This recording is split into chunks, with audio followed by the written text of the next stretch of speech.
In a ranked matchup, Vandy and the Ole Miss Rebels are facing off against one another. These two teams are pretty good. Now, Ole Miss got a little bit more of a break than Vandy has because there was postponement between Tennessee and Ole Miss. But this is a top 20 matchup. Ole Miss is currently 17th. Vandy is number 5. Got two really good teams here. And, I'm looking at these two teams. Ole Miss lost to Georgia pretty badly. But then again, though, Georgia's a really good team. I think they're underrated.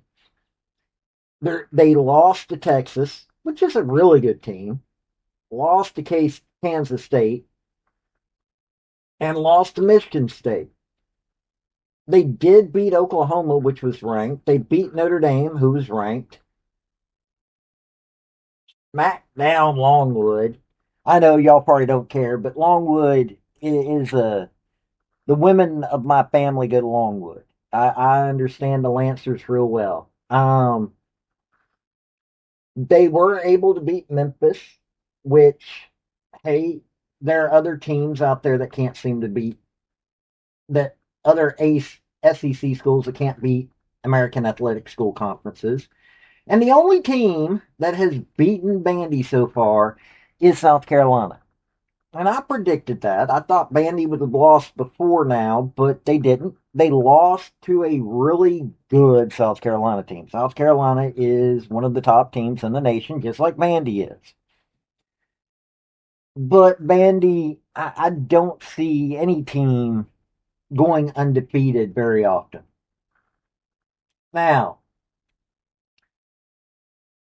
Shea Ralph been an amazing coach for Vandy. She's built them up quite a bit. I mean, she's made it to the NCAA first round both year or previous 2 years. Now, she did have one losing season, or well, two losing seasons, pardon me, but she was able to make it into the WNIT third round. Yolett McPhee-McCuin is somebody that's done amazing with Ole Miss. Sweet 16 twice with Ole Miss, made it to the first round and the second round, was a WNIT runner-up after starting off with two losing records, two losing seasons. But both these teams are going to make it to the NCAA tournament. I don't see how they couldn't make it to the NCAA tournament. Both these are teams that have some great stars on them. They seem to be doing a pretty good job of balancing out things. They've got Vandy's little overplaying couple of players, but nothing major. I'm seeing that both these teams should have a good game, and I can see either one of these teams winning this game. But we're going to cover it by the numbers. And we're going to see by the numbers who should be able to win this game. Also, before we get too far into it, I want to thank everybody that's been subscribing to the channel. It warms this old man's heart. So, I know some of y'all don't always agree with what I have to say, but I'm doing by the numbers and how I'm looking at everything. So, let's get into this game. Before we get into the crux of this video, hit like, hit subscribe if you like college sports, because I do college sports, primarily college football, college women's gymnastics, do a little basketball and other sports on occasion, but that's what I do, college. Also, General Robert Neyland, former University of Tennessee head football coach for decades, had 7 maxims to win any game, but they can also help you if you apply them correctly to your life. The second one is play for and make the breaks. When one comes your way, score. That is a maxim that can be also applied to your life. Look for those breaks and take it. Since Vandy's visiting Ole Miss down in Oxford, we're going to start off with them. They're scoring on average 85.3 points a game. They're only allowing 60 points against them. A little high, but when you're scoring that much more above the other team, it's not that big of a deal.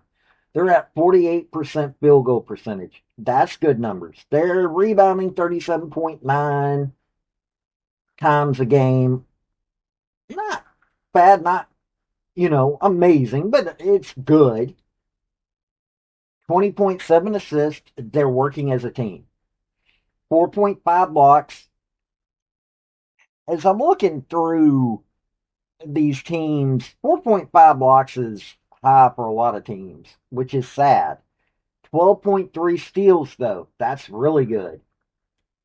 Now, they're leaning on Michaela Blake. She's playing 33 minutes a game, 24.7 points a game, though. So, hey, 3.8 rebounds. Michaela Blake leads in points and steals.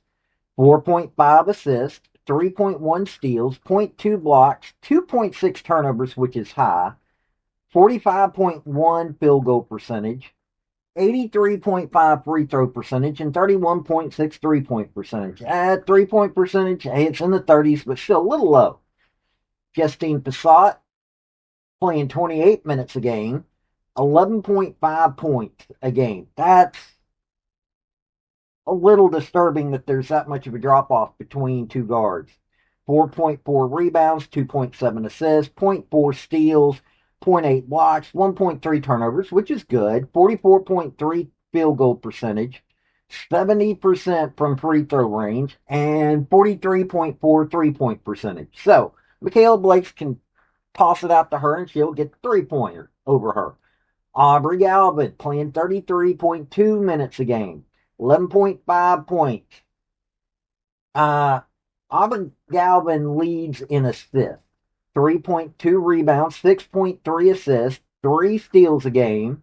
Really good numbers there. 0.1 blocks, 2.6 turnovers, yet again, a little high. 39.8 field goal percentage, 78.9 free throw percentage, and 32.8 3-point percentage. Sasha Washington, a fourth, leading in rebounds. 22.1 minutes a game, 9.7 points a game, 7.8 rebounds, 1.5 assists, 1.2 steals, 0.8 blocks, 1.4 turnovers, which is good, 58.5 field goal percentage, really good, but you can't hit a 3-pointer. She's at 0% 3-point percentage, and 66.7 free throw percentage. Now, I'm looking at this team, 37.2 3-point percentage. Just a hair over 1 out of every 3 shots are going in from 3-point line. That could be better. 47.6 field goal percentage, not bad. Just a hair under 1 out of every 5 shots go in, on the field goal range. Michaela Blake, 692 minutes so far this season. Aubrey Galvin, 697. 588 for Justine Passat. They're overplaying certain players. They are. You've got 3 players at double digits. You've got 2 at 100 and something, almost 200 minutes. And then you've got 3 in the 4 to 500 range, 1 at 379, which is Alyana Mitchell, who leads in blocks, 1.2. I would, this team's going to get worn out as the season goes on. It's, and the 3-point percentage, a little low, but not amazing, or not amazingly so, compared to a lot of other teams.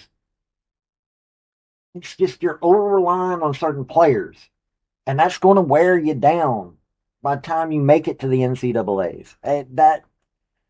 That's the truth of it. Now, Ole Miss Rebels, 78.3 points a game.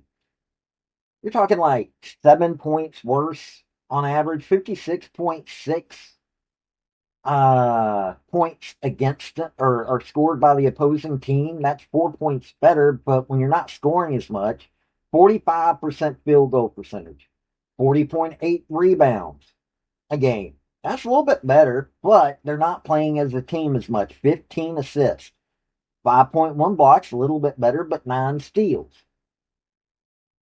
Ole Miss is relying on Cody McMahon. She's leading in points and assists. She's a forward leading in assists. 29.6 minutes a game, 19.4 points, 5.9 rebounds, 2.7 assists, 1.2 steals, zero point 0.6 blocks, 2.5 turnovers, a little high, 48.4 field goal percentage, which is really good, 65.6 free throw percentage, but 27.3 3-point percentage. Christine Iguala is leading in rebounds, and she's at 27.4 minutes a game, 13.8 points a game, 8.2 rebounds, 1.3 assists, 1.1 steals, 0.6 blocks, 2.2 turnovers, a little high, 58.7 field goal percentage, really good number, 67.9 free throw percentage, but she can't hit a three-pointer. She's at 0%. Latasha Lattimore, who leads in blocks, is 25.8 minutes a game, 10.2 points a game, 6.1 rebounds, 1 assist, zero point 0.5 steals, 2.1 blocks, 2 turnovers a game, 49.7 field goal percentage, 68.2 free throw percentage, and 24% 3-point percentage. And Stira Theanu, who leads in steals, the guard, 28.7 minutes a game, 9.2 points a game, 5.8 rebounds a game, 2.6 assists, 1.9 steals, zero point 0.4 blocks, 1.1 turnovers, which is really good, 36.8 field goal percentage, though, 82.5 free throw percentage, and 26.9 3-point percentage. You know, Tiana Thompson is the highest score or is the highest 3-point shooter at 40%, and she's in there 12.5 minutes a game, but getting 5.3 points a game. You know, I'm looking at this team 27.2 3-point percentage, 44.7 field goal percentage. Their shooting is average. Cody McMahon's been in, it is got 621 minutes this season. Sarah Theanu has got 603 minutes. Um, 3 players over 500. You got only got 1 player that's in double digits. 3 players in 100 and something minutes. You got 1 player at 200 and something minutes. 2 players in 300 and something minutes. They're at least balancing a little bit better, but still, I mean, no, or their 3-point shooting is also not the best in the world. I mean, don't get me wrong. Cody McMahon and Christine Iguala are doing some amazing things. So is Sarah Theanu. But they're not getting the shots in as much as you would want them to. They're turning over the 3 main players that are getting their points are turning over the ball a lot more. Not getting the blocks like they need to. Rebounding though, hey, their top 4 players are doing really good. Over 5 rebounds apiece, which is good, unless it's offensive rebounds. You know how that just annoys me. They're not passing the ball as much. Need is still a little bit better, and their blocking is you got 1 player. When you've got forwards at .6 on blocks in a game, I'm an old man. I'm looking at that, and your forwards are supposed to be doing some defense a lot. I'm looking at both these teams. They're both going to the NCAA tournament. Vandy's probably already guaranteed a slot.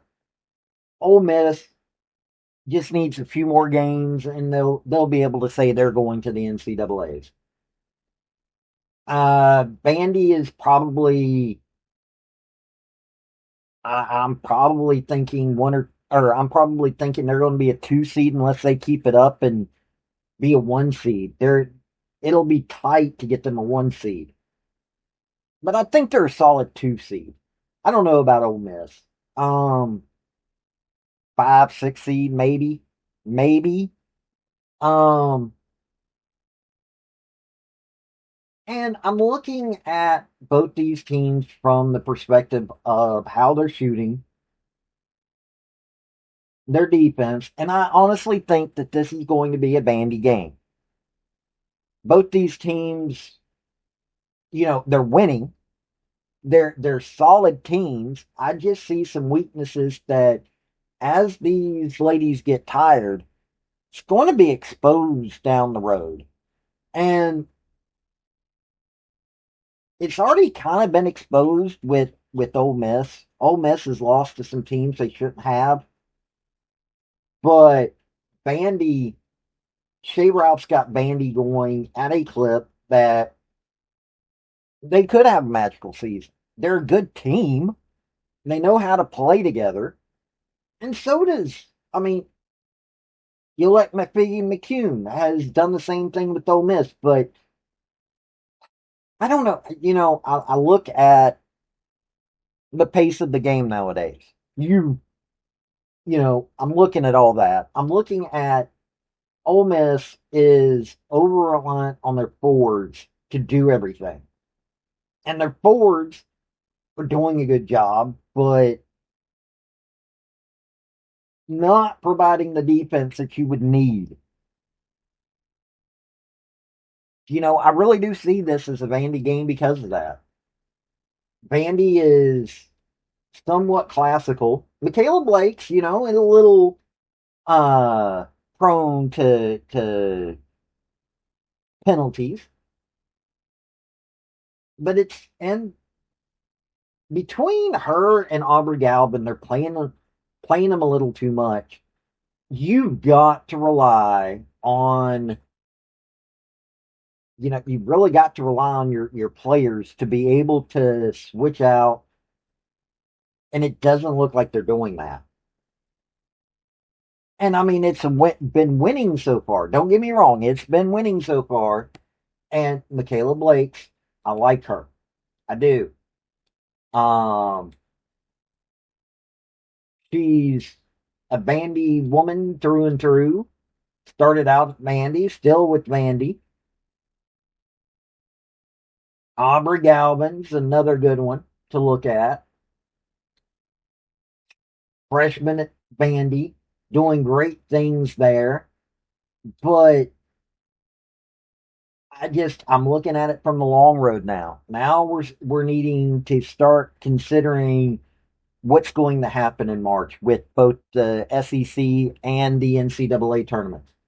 Cody McMahon, another one that's getting a lot of play. Started out at Ohio State. She's getting a lot of use at Ole Miss. And that experience is showing. Christine Iwuala started out at UCLA. There's a basketball school for you. And been doing great things for Ole Miss. I just think it's going to come down to classical kind of play versus trying to only utilize your forwards. And I honestly believe, and don't get me wrong, Yolett McPhee-McCuin's doing good things with her team, but I think Shea Ralph's got her team working just a little bit better. Really does seem to be that way. This has been Paul with Redneck Sports. Y'all have a good day now. Bye. Hey, that's my video. Don't forget to hit like and subscribe. And comment. Don't forget that either. Hey, this has been Paul with Artlist.io. Redneck Thinker Media. I do sports, I do politics. Hit like, subscribe. And y'all, this has been Paul. Y'all have a good day now. Bye.